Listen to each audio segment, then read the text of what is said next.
Have you ever noticed how some people can easily be heard at the back of the room, in front of a large audience even, and without a microphone, while other people may struggle to be heard just a few feet away? Perhaps this describes you. Maybe even people in your own household, your partner, are telling you, "Speak up, I can't hear you, I don't understand you."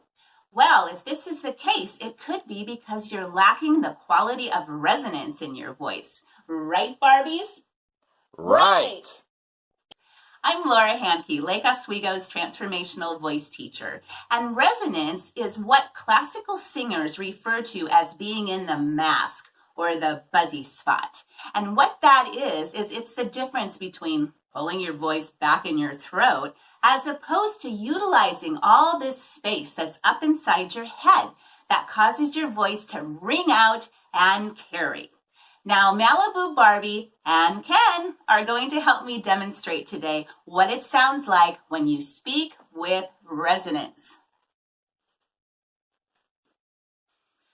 This is not resonant. Hi, I'm Barbie and I'm resonant.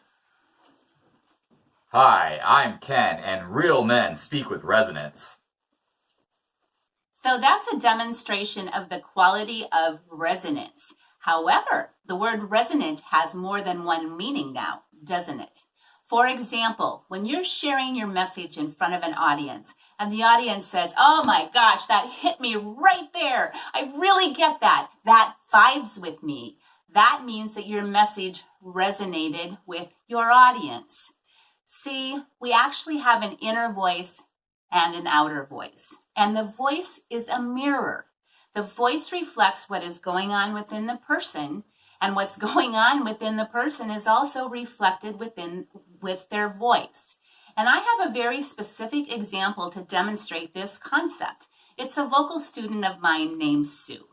Now, Sue called me for a voice lesson when she had become so hoarse she couldn't cheer for her favorite football team anymore, her beloved Oregon Ducks, and that so bummed her out. And she had also been in a car accident, so she had some physical injuries. And she actually came to her voice lesson wheeled in a wheelchair, fresh from a physical therapy appointment. And Sue had posture that was kind of like this. Her head was down, and her voice was just barely rasping out. It was very difficult for her to speak. And when I asked Sue, "When did you first start losing your voice?" her response was, "In my first marriage of 28 years. See, Sue totally got the concept of the inner voice and the outer voice, and the voice as a mirror. And we worked together for just over an hour. And at the end of that hour, Sue was able to stand up, steady herself with her hand on the back of a chair, and she was able to say, "Hi, my name is Sue." And her voice came out without any hoarseness. And she was able to speak to the back of the room with resonance. And she wrote me when she got home and she said, "That was so empowering. Thank you." See, working with the voice is a consciousness raising process. The more you work with both your inner and your outer voice, the more your message starts to crystallize. So you'll know what wants to come through you so you can share it in a message that resonates with your audience.